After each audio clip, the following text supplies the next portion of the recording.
김종현의 정치쇼. 자, 오늘 이분과 참 나눌 이야기가 많습니다. 이번에 새로 선출되신 조수진 국민의힘 최고위원 나오셨습니다. 안녕하세요. 네, 안녕하십니까? 당선을 축하드립니다. 네, 맞습니다. 전당대회 2회 연속.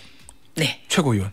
근데 네. 그 전에는 이제 야당 지도부였고 네. 이번에는 윤석열 정부의 성공을 뒷받침할 여당 지도부이기 때문에 완전 다르네요. 그만큼 책임이 막중하죠. 네. 아, 그리고 제가 보니까 지금 국민의힘 지도부 중에 유일한 여성, 네. 그리고 유일한 호남 출신. 네. 맞죠? 제가 전라북도 전주에서 네. 초중고를 다 나왔거든요. 예. 그런데 하여튼 그러니까 호남 출신 맞죠? 예. 더불어민주당에도 호남 출신의 지도부는 없습니다.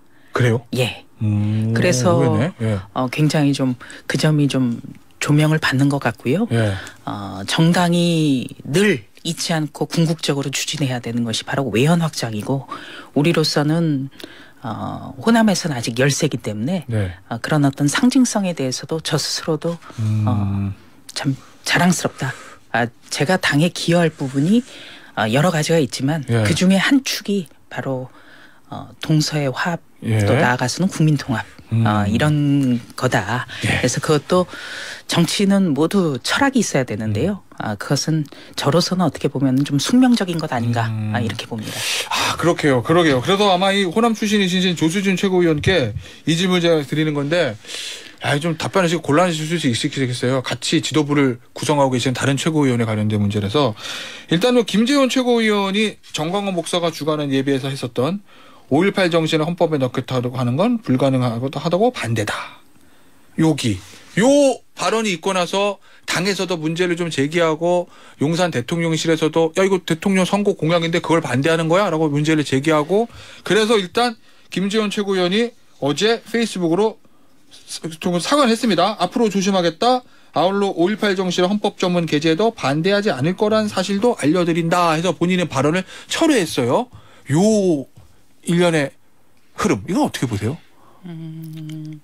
자신의 언행에 대해서 논란이 있고 또 어떤 당이나 대통령에게도 영향을 미쳤기 때문에 예. 사과하는 것은 당연하고요. 예. 그리고 좀 더 지켜봐야겠죠. 어제는 이제 페이스북을 통해서 네. 일단 정리를 했으니까요. 일단 또 내일 최고위원 회의가 있고 예. 그래서 좀 지켜보고 있고 무엇보다도 정치는 약속을 지키는 것에서 출발을 해야 됩니다. 우리 정치의 신뢰 회복이 약속을 지키는 거예요. 예. 근데 대통령께서는 대선 후보 때 이미 헌법이 개정될 경우에 전문에 5.18을 넣겠다. 그러니까 우리나라의 민주주의와 민주주의 운동과 관련한 모든 운동을 다 넣어서 네. 그 정신을 기리고 우리가 발전시켜 나가겠다는 그런 의지를 말씀하셨거든요. 예. 그렇다면은 그것을 우리가 지켜야 되는 것이죠. 그리고 저부터가 2021년 5월에 제가 초선 국회의원 만 1년이 안 됐을 때 예. 우리 초선 국회의원들을 전부 광주를 가서 광주의 역사를 배우는 그런 일정을 기획해서 성사를 시켰거든요. 아, 그랬었나요? 네. 예. 그리고 그게 굉장히 그 광주 전남 매체에서도 신선하게 받아들인 거예요. 예. 초선이 할 수 있는 가장 신선한 행위였거든요. 그리고 그동안에 광주 전남을 비롯해서 호남의 변화와 미래를 위한 예산 지원이나 현안경청이나 이런 거 제가 정말 빠짐없이 해왔거든요. 예. 그래서 그런 어떤 노력의 과정이기 때문에 조금 그분이 더 이번 일에 대해서 굉장히 깊이 있게 볼 거다 이렇게 생각합니다. 알겠습니다. 김재원 최고위원이 발언을 했던 장소가 이 정광훈 목사의 어떤 과의 예배 자리였나요? 정광훈 목사가 주관한 예배에서 했던 발언인데 이 정광훈 목사가 어제 김기현 대표에 대해서 한 발언이 좀 14일날 보도가 됐습니다. 정광훈 목사가 말하기를 김기현 대표가 자신의 말을 잘 듣겠다고 했다고 하고 김재원 최고위원과의 대화에서는 이번 전당대회에서 김기현 대표를 밀었다. 이렇게 얘기를 했다고 하고 이에 대해서 김기현 대표 측은 정광훈 목사와 친분이 있는 것은 맞지만 통화 여부는 확인되지 않는다라고 얘기를 했다던데 이 내년 총선을 치러야 되는 입장에서 당의 좀 이게 중도 확장 이게 중요하잖아요. 그런데 네. 정광훈 목사와의 어떤 관계들이 자꾸 보도되는 이런 부분들이 조금 그런 부분에 좀 방해가 되지 않을까 하는 우려가 제가 아까 시각되고 있어요. 말씀드렸다시피 정당이 추구해야 될 중요한 목표 중에 하나가 외연 확장이고요. 이 외연 확장에서 가장 지름길은 넓은 중도와 중원을 누가 더 공략하느냐. 이게 가장 효율적이거든요. 다만 이제 아까 전광훈 목사가 어떤 의미에서 그런 주장을 하고 나섰는지 이런 어떤 전언에 대해서 제가 그걸 평가하고 논평할 만한 그런 사안은 아니라고 봅니다. 네, 예. 알겠습니다. 이 얘기 좀 해보죠. 당직은 선좀 예보를 해볼게요. 오늘 예전에 DJ가 동진 정책 썼듯이 대구 경북 쪽으로 TK 쪽 공략하는 이 국민의힘은 사실은 보수 정당은 서징 정책 이런 얘기들 있지 않습니까? 그런데 이번에 당 지도부나 어떤 새 당직 인선을 보면 선출직 최고위원이신 조수진 최고위원을 제외하고는 전원 TK 출신들이 많으셔가지고 이 과연 지역적인 다양성 이런 것들이 좀 이루어졌나라는 약간의 아쉬움도 좀 있어요. 뭐 앞으로 좀 보완해달라 이런 취지로 받아들이는데요. 예. 우선 선출직 최고위원들 같은 경우에는 김병민 최고위원은 서울의 서울이죠. 동쪽에 험지고 예. 저 같은 경우에는 서울 서쪽 양천갑 예. 관문이에요. 예. 10년 동안 선거를 이겨본 일이 없는 곳입니다. 그 전에 많이 우리 됐었는데. SBS 사옥이 있는 곳. 양천갑. 네. 네, 그렇다면 이거를 영남 일색으로 받아질 수 있을까? 오. 예? 예. 이렇게도 생각을 하셔야죠. 어떻게 네. 보면은 수도권에 우리가 가장 전통적으로 뭐 깃발만 꽂으면 된다라는 평가까지 나오는 그런 지역이 아니지 않습니까? 예. 네, 그리고 또 국민 통합을 위해서는 지역에 관계없이 써야 되죠. 그런데 현재 우리 당의 의원들은 2020년 4월 총선에서 서울을 비롯해서 수도권에서 정말 사실상 전패에 가까운 참패를 했기 때문에 네. 결론적으로 영남 출신 의원님들이 많아요. 숫자상. 예, 지금 그게 하네요. 현실입니다. 생각해보면 예. 그렇긴 하네. 그렇다면은 수도권 의원이 별로 안 계셔. 수도권의 의원 자체가 지금 거의 없잖아요. 그런 어떤 현실도 작용하고 있는 거고. 그리고 김대중 대통령이 1998년 취임을 해서 이제 이른바 서진 정책을 구사를 했지만 그 서진 정책은 이제 내각이라든지 여러 가지 그런데 한 것이지 예. 동진 정책이 그 어떤 당의 지도부에 쓰지는 않았죠. 예, 물론 우리 김태현 변호사님이 국민 통합을 위해서 여러 가지를 고려해야 된다. 이런 말씀을 저는 받아들입니다. 그리고 이제 당직 인선의 첫 단추니까요. 조금 더 지켜봐 주시죠. 그러면 요거 하나 더 여쭐게요. 김기현 대표가 연포탕 끓이겠다고 말씀하셨는데 네. 연대포 영화 지금까지 당직 인선된 거로 보면 연포탕 그래도 어느 정도 잘 끓였다고 보시나요? 아니면은 요거 몇 개만 더 쳤으면은 진짜 맛있게 됐을 텐데 이런 생각이세요? 지난주에 전당대회가 치러졌고 월요일 날 첫 인선이 있었고 그랬죠. 첫 인선이에요. 네. 그렇기 때문에 몇 개 안 되지 않습니까? 그러니까 지켜봐야 되고 내일 최고위에서도 이제 후속 인선이 있을 것 같고요. 후속 인선이라고 말하면 지명직 최고위 나머지 한 자리 말씀하시는 건가요? 이제 지명직 최고위원도 지금 어떻게 보면은 유승민계 이준석 전 대표와 가까운 분이 됐잖아요. 그것도 굉장히 의미가 있는 것이죠. 그렇죠. 그리고 우리가 정책위의장이나 원내대표가 이제 당연직 지도부인데 그분들 같은 경우는 4월에 경선이 치러져요. 그렇기 때문에 그것도 남아 있고 이제 좀 봐야 되죠. 내일은 홍보본부장이나 이런 어떤 추가 당직 인선이 있을 거거든요. 거기서 좀 보시면 될 것 같습니다. 알겠습니다. 이제 김기현 대표와 치열하게 경쟁을 치렀던 전당대회에서 다른 후보들 얘기 좀 해볼 건데 안철수 의원 이 안철수 의원에 대해서 김기현 대표가 당내 과학기술 분야 특별위원회 위원장 자리를 제안했는데 안철수 의원은 재충전이 필요하다 그러면서 이제 고사를 했다는 게 알려졌는데 이거를 어떻게 해석해야 될까요? 진짜 안철수 의원이 너무 몸이 힘들어서 재충전 필요해서 쉬고 싶어서 그랬을까요? 아니면은 본인한테 격에 맞지 않는 자리라고 생각했을까요? 아니면 전당대회 과정에 앙금이 남아 있었을까요? 저는 좀 시간이 필요하다고 생각을 해요. 안철수 의원에게요? 네. 어떤 시간? 왜냐하면 이번에 전당대회 기간이 너무 길었어요. 사실은. 정말 뛰는 분들 굉장히 힘들었을 거예요. 보는 저희도 정말 길다고 생각했습니다. 뭐 장해찬 최고위원 같은 경우는 6kg 정도가 빠졌다는 거예요. 네. 그러니까 그 정도로 길었어요. 대통령 선거 운동 기간이 22일이고 국회의원 선거 운동 기간이 14일인데 네. 이번에는 2달 이상 뛰었단 말이에요. 그렇기 때문에 몸과 마음이 많이 지쳤고 또 앞으로 그러면은 그동안에 있었던 걸 반성하고 또 성찰하고 앞으로 어떻게 갈 것인가라는 목표도 세워야 되거든요. 네. 그렇기 때문에 그 시간을 좀 드리는 게 좋다. 아마 김기현 대표도 같은 입장이라고 저는 생각을 하고요. 예, 그리고 또 안철수 의원 같은 경우에는 국민의힘에 입당한 지는 아직 1년이 안 됐어요. 더 멀리 뛰기 위해서는 이번에 좋은 어떤 그 과정이 된 것이죠. 그리고 당에 정말로 착근할 수 있는 계기가 마련이 된 거예요. 예. 그렇다면 그동안에 노정된 어떤 그 전략의 조금 잘못된 부분이라든가 또 돌아다녀 보면은 당원들의 반응을 알지 않습니까? 그것에 대해서 앞으로 어떻게 갈 것인가 본인이 준비하고 돌아보는 그런 시간도 필요하다. 그래서 저는 그게 걱정하지 않습니다. 그 방금 말씀하신 노정된 잘못된 전략이라는 거 뭘 말씀하시는 거죠? 혹시 용산 대통령 선거의 관계 설정 뭐 이런 거 말씀하시는 건가요? 그러니까 이제 모든 분들의 후보들의 후보였던 분들의 그 전략이나 일정을 보면은 아쉬운 점이 있어요. 그렇죠. 물론 아무래도.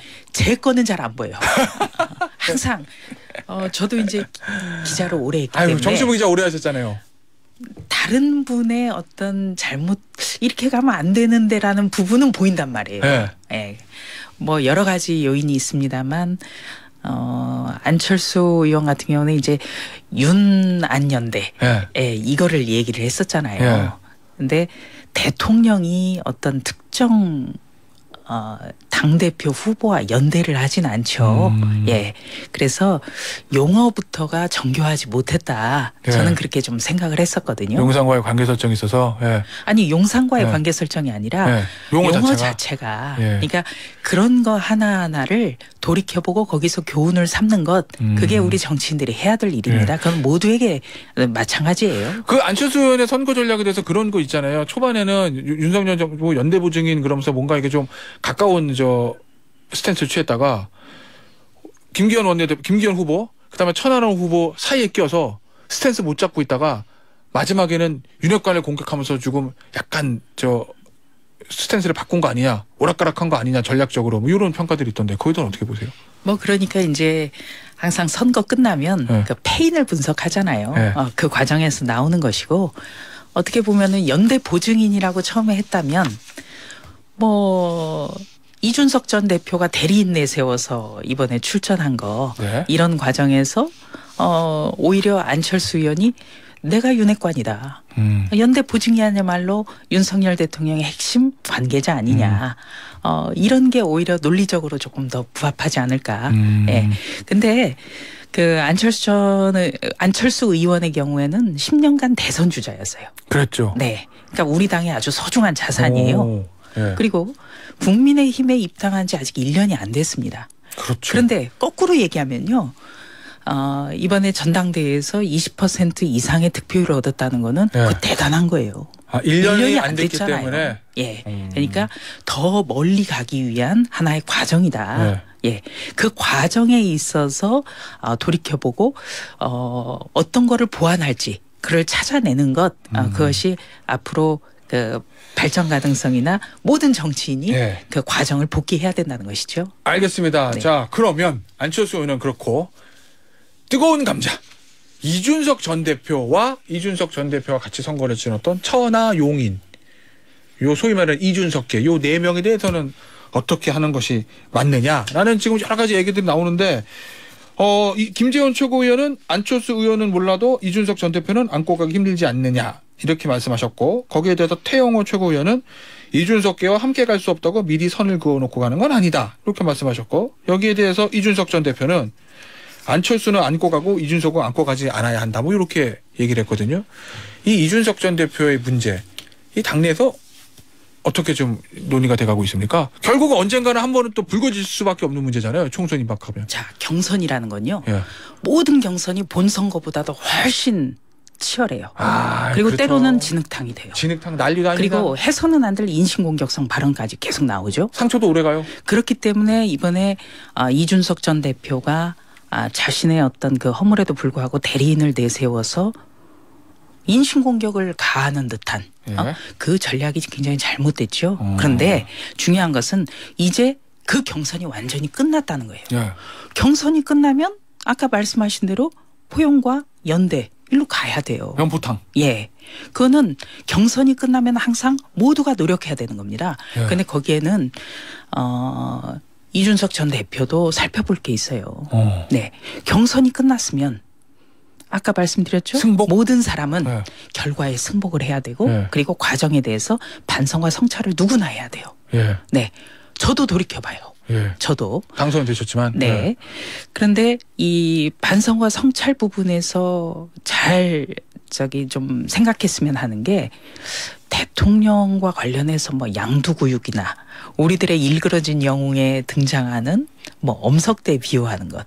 그거는 중도 확장성이라든가 당내 민주주의와 아무런 관련이 없잖아요. 그렇죠? 예. 그렇다면은 그 부분에서부터 반성과 성찰을 해야 되는 것이죠. 예. 경선은 끝났기 때문에 우리 모두는 함께 가야 돼요. 함께 가야 되는데 그럼 뭐 스스로 예. 돌이켜보는 예. 그런 과정이나 실질적으로 돌이켜보고 있다라는 점을 보여주는 것이 예. 훨씬 더 도움이 되는 거죠. 자, 그러면 이거 원론적인 얘기긴 하지만 말씀하신 대로 만약에 이준석 전 대표가 의원님 말씀하신 그런 부분에 대해서 본인이 반성을 하고 성찰을 하고 그렇게 변화하면 총선 앞두고 끌어안을 수도 있다? 아니 예. 이준석 전 대표가 뭐 더불어민주당이 이재명 대표나 더불어민주당을 지지하진 않을 거잖아요. 뭐 그렇겠죠. 예, 그렇다면 우리는 예. 궁극적으로 목표가 같다면 모두 같이 가야 돼요. 모두 같이 가야 돼요. 그거는 예. 정치의 가장 기본적인 것입니다. 예. 네, 그러니까 한 사람이라도 우리 편으로 끌어당겨야 되잖아요. 예. 예. 그렇다면 궁극적인 목표가 같으면 모두가 같이 돼야 되는데 이게 서로가 노력해야 되는 부분인 거예요. 그렇겠죠. 한쪽은 어떻게 보면은 승자, 이제 주류가 된 쪽에서는 포용하는 어떤 모양새를 취해야 되고 또 선거에서 진 쪽은 승복하고 성찰하는 자세를 보여줘야 돼요. 그러니까 우리 예전에 그 고사성어 중에 줄탁동기라는 말이 있죠. 예. 병아리가 알을 깨고 나오려면 밖에서도 어미가 쪼아줘야 되지만 병아리 스스로도 안에서도 두들겨야 돼요. 서로가 노력해야 된다는 것이죠. 알겠습니다. 얼마 전에 만찬 다녀오셨죠, 한남동? 네, 월요일에 다녀왔습니다. 대통령 특별히 뭐 주문하신 거 있으세요? 조순 최고위원께? 대통령의 어떤 발언들 공개는 많이 됐지만 언론에 보도되지 않은 거 특별히 조순 최고위원께 뭐 특별히 부탁하신 거 있으신지 해서. 글쎄요, 저한테 각별히 부탁했다라기보다 예. 대통령이 이 노동연금 예. 교육에 대한 3대 개혁 이거 많이 말씀하셨잖아요. 예. 그리고 또 여당은 개혁하는 모습을 보여줘야 돼요. 예. 그래서 그 반도체 관련해서 이제 예화를 들은 거예요, 대통령이. 아, 예, 예. 그러니까 이 국회에서 반도체법에 대해서 더불어민주당이 그 지원의 폭 가지고 굉장히 반대를 했었고 또 우리는 국회에서 의석수가 부족했지만 네. 국내외 여론이라든가 또 어떤 국제 정세 이런 걸 모두 감안할 때 더불어민주당이 자신들의 잘못을 뉘우쳤다. 네. 반성했다. 그렇다면 현실적으로 국회 의석수가 적고 우리가 뭔가를 주도적으로 하기 어렵더라도 마지막까지 열정적으로 논리적으로 치열하게 국민께 알리고 그다음에 우리의 어려운 처지도 함께 알린다면 예. 못할 게 없다. 그런 차원에서 미래를 위한 예. 3대 개혁과 관련해서도 치열하게 해달라. 이런 당부를 했죠. 분위기는 좋았습니까? 분위기는 좋았죠. 왜냐하면 윤석열 정부 첫 여당 지도부를 선출 직후에 예. 초대를 한 거잖아요. 그래서 좋을 수밖에 없었겠네요. 예, 그리고 또 대통령이 워낙에 음식에 대해서도 조예가 깊기 때문에 예. 이른바 대통령 레시피에 따라서 그런 김치콩나물국이요? 예, 김치콩나물국. 예. 예, 정말 시원하게 잘 먹었습니다. 앞으로 당 대표인 김기현 대표하고 윤석열 대통령이 이게 독대로 하는 건가요? 아니면은 지도부가 들어가는 건가요? 한 달에 한 2번 정도 대통령하고 여당 대표인 김기현 대표가 만나신다고 하던데 이게 독대인 거죠? 그럼 당대표와 대통령과 당대표가. 글쎄 그 형식은 이제 뭐 독대가 될 수도 있고 또 대표가 같이 갈 수도 있고 하겠죠. 근데 김기현 대표가 그 당정 관계의 융합, 그러니까 책임 정치를 강화하기 위한 당정 관계 융합을 위해서 2주에 한 번 정도 대통령을 뵙고 싶다. 이렇게 만찬에서도 얘기를 했어요. 근데 대통령이 당정 융합 그리고 그 3대 개혁과 관련해서 여당이 주도적으로 일을 해줘야 하기 때문에 좋다. 이렇게 답변을 한 것이죠. 예, 이런 건 어때요, 의원님? 아무래도 여소야대 정국이니까 여당 입장에서 보면 대통령을 뒷받침하기 위해서 당정 일체가 되는 거, 당용 일체가 되는 거 뭐 이해가 가는 측면은 있는데 그러다 보면 너무 원부 이슈로 흐르지 않을까? 혹시 쓴소리를 좀 할 수 있는 언로가 막히지 않을까? 그런 약간의 걱정들도 있는 것 같던데 그 부분에 대해서 어떻게 보세요? 이 당정 융합이라는 단어를 계속해서 말씀드리는 거는 이 아무리 대통령실이나 대통령이 의지가 있는 개혁 과제라고 하더라도 여당이 국회에서 주도하지 않으면 이게 갈 수가 없어요. 그렇죠. 그래서 당정 융합이라는 게 나온 겁니다. 그 어떤 정책과 관련한 비전과 구상과 관련한 건데 그거를 어떤 뭐 대통령 입맛대로 뭐 다 한다고 여당이 따라가고 그런 건 아니죠. 예, 그러니까 그건 너무 걱정 안 하셔도 된다. 그리고 이번 지도부에도 저 같은 사람도 있지 않습니까? 예, 그렇기 때문에 걱정 안 하셔도 되고. 쓴소리 많이 당정 융합과 관련해서는 이 3대 개혁이나 선거구제 개편이나 정말 대한민국의 미래와 미래 세대를 위한 것이에요. 예. 그런 부분에 있어서의 당정 융합을 강조하는 것이죠. 알겠습니다. 그럼 조수진 최고위원께서 쓴소리 좀 많이 하시겠네요. 그래도. 저는 그래도 초선이지만 해야 될 말은 하지 않았습니까? 그리고 그 모습엔 변함이 없을 겁니다. 알겠습니다. 오늘 김기현 대표하고 이재명 대표 첫 면담을 갖는다고 하는데 야, 어떨 것 같으세요? 근데 두 분이 워낙 또 예전에 대선 때부터 악연도 있고 지금 만나기 전에 김기현 대표도 이재명 전 대표에 대한 어떤 공격 그리고 민주당 대변인도 김기현 대표에 대한 공격 이런 것들이 있어가지고 이게 화기할지 어쩔지 걱정도 되고 하는데. 근데 정치라는 게 각자의 입장에서 각자의 일을 해야 되는 거예요. 가령 저도 대변인 많이 했습니다만 대변인은 상대 당의 잘못된 부분을 가장 맹렬하게 공격을 해야 되잖아요. 그건 숙명이란 말이에요. 그거를 이해 못하면은 정치가 어떻게 설 수가 있겠습니까? 그리고 개인적으로 만나서는 또 소회도 들어보고 서로 어려움도 나누고 그게 정치예요. 다만 지금 이재명 대표는 제1야당의 대표지만 중대 사건의 그 여러 건의 부패 게이트 의혹이 휩싸여 있는 분이거든요. 그렇기 때문에 좀 뭐랄까 우리가 법치나 상식이나 이런 걸 강조하는 측면에서는 김기현 대표도 그런 부분에 대해서는 좀 제1야당 대표가 이게 과연 허심탄회하게 얘기를 나눌 수 있는 분인가? 여기에 대해서는 좀 고민을 하겠죠. 알겠습니다. 지금 민주당 내에서도 이재명 대표의 거취를 두고 얘기가 조금씩 나오는 것 같은데 국민의힘 지도부 입장에서 어떻게 전망하십니까? 이재명 대표에 대한 거취가 어떻게 될 거라고 전망을 하고 계세요? 기대 말고 전망. 지금 언론 보도 나오는 것만 봐서도 이재명 대표가 계속 버티기는 어려운 것 아니겠습니까? 고민정 최고위원도 뭐 가을쯤 되면 결단해야 된다. 그렇게 얘기를 했고요. 왜냐하면 이 총선은 내 선거예요. 국회의원으로서. 그런데 이 총선의 사령탑이 각종 부패 게이트에 그냥 휩싸여 가지고 거기서 호적거리고 늪에 빠져 있고 그러면 자기 선거는 해보나 마나가 되는 거죠. 그렇기 때문에 그거는 더불어민주당 내 의원들이 알아서 거취와 관련한 그 발언들을 더 구체화하고 더 자주 많이 내놓을 가능성이 높다. 알겠습니다. 오늘 시간 관계상 여기까지 하죠. 다음에 또 모실게요, 의원님. 지금까지 국민의힘의 조수진 최고위원이셨습니다. 나오셔서 감사합니다. 고맙습니다.